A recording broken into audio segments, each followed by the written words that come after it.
Student next हमारे पास है types of coordination.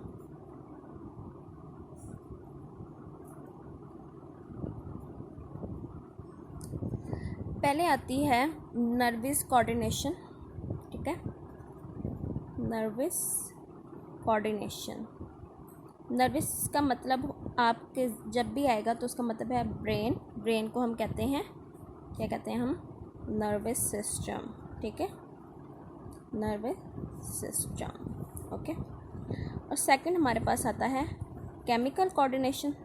ठीक है, केमिकल कोऑर्डिनेशन।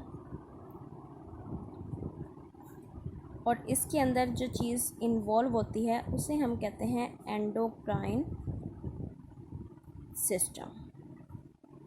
ठीक है, इंसान के जिस्म में, ठीक है, जो दो कोऑर्डिनेशन सिस्टम यूज़ होते हैं ऑर्गेनिज्म के अंदर, ठीक है, वो है नर्वस कोऑर्डिनेशन सिस्टम और नर्वस सिस्टम इसमें इन्वॉल्व होता है, यानी कि ब्रेन। और केमिकल कोऑर्डिनेशन, और इसमें एंडोक्राइन सिस्टम यूज़ होता है। ठीक है, और इसमें इन्वॉल्व होते हैं ग्लैंड्स, क्योंकि इसके अंदर केमिकल्स जो हैं वो सिर्फ ग्लैंड्स निकाल सकते हैं, और यहाँ पे ब्रेन यूज़ होता है और स्पाइनल कॉर्ड।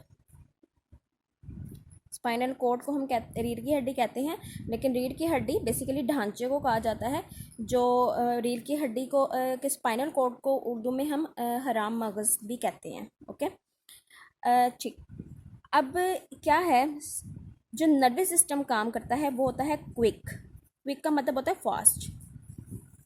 जैसे फॉर एग्जांपल मैं सोच रही हूँ और उसी टाइम मैं बोल रही हूँ और मैं लिख भी रही हूँ। ठीक है, ये है काम कर रहा है नर्वस सिस्टम। ठीक है, ये नर्वस सिस्टम काम कर रहा है और उसके लिए वो यूज़ कर रहा है न्यूरॉन्स को। ठीक है, उसके लिए वो यूज़ किससे कर रहा है? न्यूरॉन्स को। अब होता यह है कि नर्वस सिस्टम जो काम करता है वो टेम्परेरी होता है। वो क्या है? टेम्परेरी होता है। फॉर एग्जांपल अभी मैं लिख रही हूँ तो थोड़ी देर बाद मैं ऑफ कोर्स नहीं लिख रही होंगी, ना बोल रही होंगी, यानी कि कोई और एक्टिविटी कर रही होंगी। तो इसका मतलब ये है कि नर्वस कोऑर्डिनेशन जो है वो क्विक काम करता है, फास्ट काम करता है, लेकिन टेम्परेरी वर्क है उसका, और उसकी वो मदद किसकी लेता है? न्यूरॉन्स की। ठीक है, अब केमिकल कोऑर्डिनेशन की बात की जाए तो ये बहुत स्लो काम है, टू मच स्लो, कभी कभार सालों लग जाते हैं। ठीक है, इसमें हेल्प कौन करता है उसके ग्लैंड्स, और ग्लैंड्स में जो है जो चीज़ रिलीज़ होती है उसे हम कहते हैं हार्मोन्स। ठीक है, अब काम स्लो है तो पायदार है, तो जो काम वो करता है वो होता है परमानेंट। ठीक है, समटाइम क्विक वर्क परमानेंट नहीं होता, ठीक है, लेकिन स्लो वर्क क्वाइट परमानेंट होता है। ठीक है, फॉर एग्जांपल हाइट, इंसान की हाइट एक दिन में नहीं बढ़ जाती। इसके लिए यानी फॉर एग्जांपल एक बच्चा पैदा हुआ है और एक से लेके पहले जो है 1 से लेके 18 तक मैक्सिमम है, और कुछ लोगों की खुराक अच्छी हो तो 20 से 22 साल भी जो है हार्मोन वर्क कर जाता है। यानी कि हाइट हार्मोन बच्चे के पैदा होने से लेके 18 या 20 या 22 साल की एज तक काम करता है, और जब वो हाइट बढ़ा देता है तो ये वर्क परमानेंट हो जाता है। ठीक है ना, हाइट कोई चीज़ कम नहीं कर पाएगी। ठीक है, यानी कि ये वर्क तो बहुत स्लो है लेकिन परमानेंट है। ठीक है, ओके ओके। अब कोऑर्डिनेशन एक्शंस की बात की जाएगी। ठीक है, कोऑर्डिनेशन एक्शन। एक्शन क्या होता है? Coordinated action. अब हम सीक्वेंस बताएंगे कि कोऑर्डिनेशन एक्शन क्या होता है। सबसे पहले आता है stimuli, and then receptor, and then coordination, and then effector, and then response. सबसे पहले आते हैं स्टिमुलाई। स्टिमुलाई होगा तो ये सारा काम होगा। ठीक है, स्टिमुलाई होगा तो ये सारा काम होगा। अगर स्टिमुलाई नहीं है तो डैट्स मीन कि कोई भी काम अभी जो है वो डन नहीं हो सकता। अब स्टिमुलाई क्या होता है? हम कहते हैं कि ऐसा फैक्टर जो प्रोवोक करे। प्रोवोक का मतलब होता है उकसाना। उकसाए, to do a thing, to do a work कर लेंगे। ठीक है, यानी कि ऐसी चीज़ जो कि प्रोवोक करे आपको कि आप जो है कोई काम करो।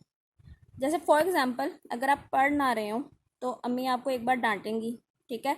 जब आप डांटेंगी तो आप डर के एकदम उठ के पढ़ना शुरू कर दोगे, तो हम कह सकते हैं कि अम्मी की डांट एक स्टिमुलाई है, कि वो एक ऐसा फैक्टर है जिसने आपको उकसाया है कि आप पढ़ने बैठ जाओ, ठीक है। अब ये तो हो गया स्टिमुलाई। अब जब स्टिमुलाई है तो जो है, अब स्टिमुलाई ने वर्क कैसे किया? आपने कानों से सुना, ठीक है, आपने कानों से सुना, आपके ब्रेन ने कहा कि अगर मैंने नहीं पढ़ा तो मुझे डांट भी पड़ सकती है, ठीक है। तो अब क्या है, स्टिमुलाई रिसेप्टर के पास गया। रिसेप्टर कहते हैं रिसीवर को, जो के बाद रिसीव करता है, जो के बाद रिसीव करता है। रिसीवर के पास गया, रिसेप्टर के पास गया जो रिसीव कर रहा है, और वो क्या है, रिसीवर है। अब रिसीवर क्या है, रिसीवर हमारे कान है, हमारी आँख है, ठीक है। उसके बाद हमारे पास है ब्रेन, ठीक है। अब आप आपको स्टिमुलाई मिला, रिसीव हो गया है, ठीक है। अब आपके ब्रेन ने जज किया कि अम्मी को कितना गुस्सा है, अगर बहुत ज़्यादा होगा तो आप उसी वक्त उठ के बैठ जाओगे पढ़ने, ठीक है। तो अब सिंपल क्या है, ब्रेन आपको कहेगा कि आपको अब उठ के ये काम कर लेना चाहिए। अब उसके लिए कोऑर्डिनेशन होगी, अब उसके लिए कोऑर्डिनेशन होगी। हमारी थर्ड पॉइंट क्या है, कोऑर्डिनेशन का। अब इसके लिए आप अपने बैक की तरफ उठ के गए हो तो किसने काम किया है, लेग्स ने, ठीक है। उस आपने हाथों से उस बैग को खोला है तो हैंड्स ने, ठीक है। फिर आपने सेलेक्ट किया है आइज़ के थ्रू कि आपने भी फिर कौन सी बुक पढ़नी है, तो किसने वर्क किया, आइज़ ने। उसके बाद आप अगेन पढ़ने बैठ गए हो तो आइज़, ब्रेन, और ऑफ कोर्स आपने हाथ से भी पकड़ा हुआ है और आप कुछ लिख भी रहे होगे, तो क्या है कि कोऑर्डिनेशन वर्क शुरू होगा। अब क्या है, कोऑर्डिनेशन वर्क करवाने के लिए अब रिसीवर जो है वो मैसेज भेजता है इन सारों को, ठीक है। अब जब कोऑर्डिनेशन, जब रिसीवर मैसेज भेजता है तो हम क्या कहते हैं कि ये सारी चीज़ें इफेक्टर हैं, यानी कि जिन पे एक चीज़ अफेक्ट की है, और इन लोगों ने दिया है रिस्पॉन्स। इन दोनों ने क्या दिया है, रिस्पॉन्स।